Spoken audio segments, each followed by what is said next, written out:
people have been excited by robots. That's why the robots inspired to do movies like science fiction, and books talk about science fiction too.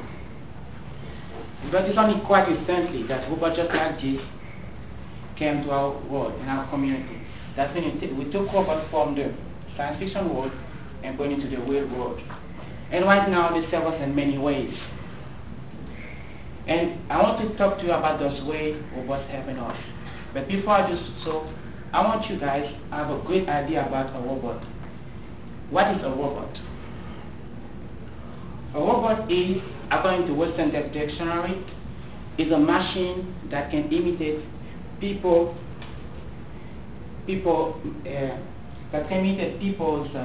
actions and appearance, like this one. But the word robot in itself means servitude. That means right now we can use robot to serve us, to make us to do things for us. But to have a robot, we need three things. We need first a brain. Will be a brain that can be a computer that we program, and then we need a body.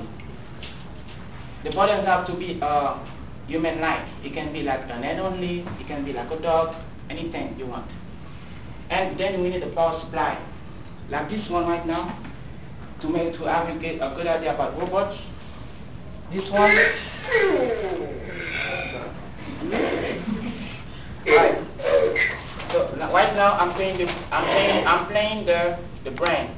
So I can still go home and type some comments in my computer at home and ask it to do the thing I want to do. Like I can ask it to raise up its hand like this. I can make him dance if I want to. Yeah. So anything I want, I can ask him to do so.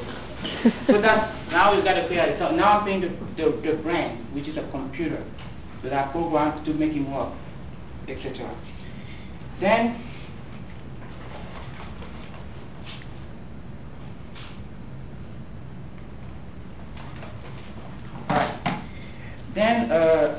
now we have a clear idea about what a robot is. I need to talk to you about how many ways they help us. Right now, 90% of factories, and 90% of factories we got robots who are working for us. Like some work require that you leave us things, like leave us something and put in another place. This kind of work we cannot do it. After 2 hours we get tired. But the robot can do it for more than 24 hours and 7 days a week, as long as you give him supply. And then, for example, your car has been painted by a robot, because the kind of painting got can have negative reaction on us. So we use robot to do so. For example, but also the ATM machine. You might be surprised.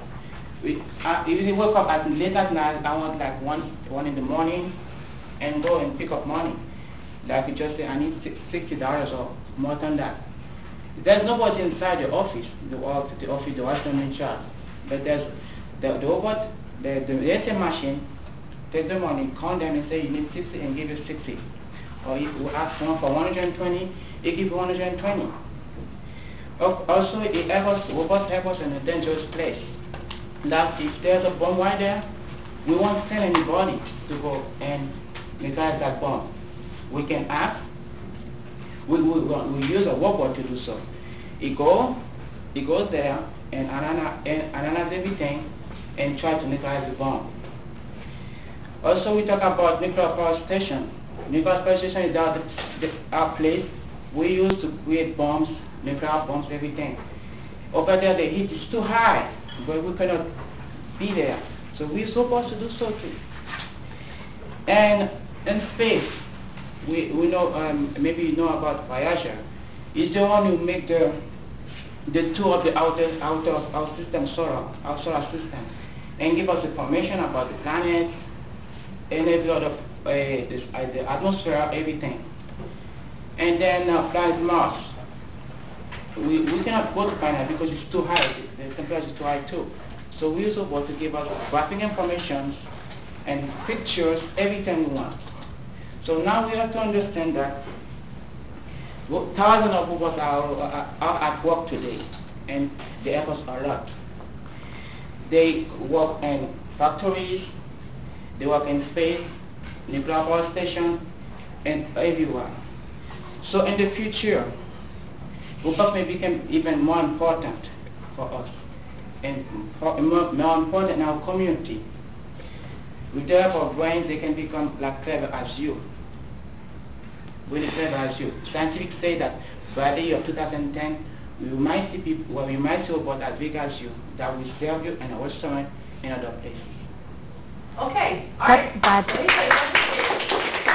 should have put the cards there because they were very conspicuous. You were flipping the cards. Okay, so you should have put it. What are you doing?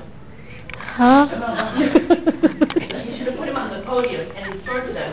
You were looking down, not much. He had it. Look at the size of his hand.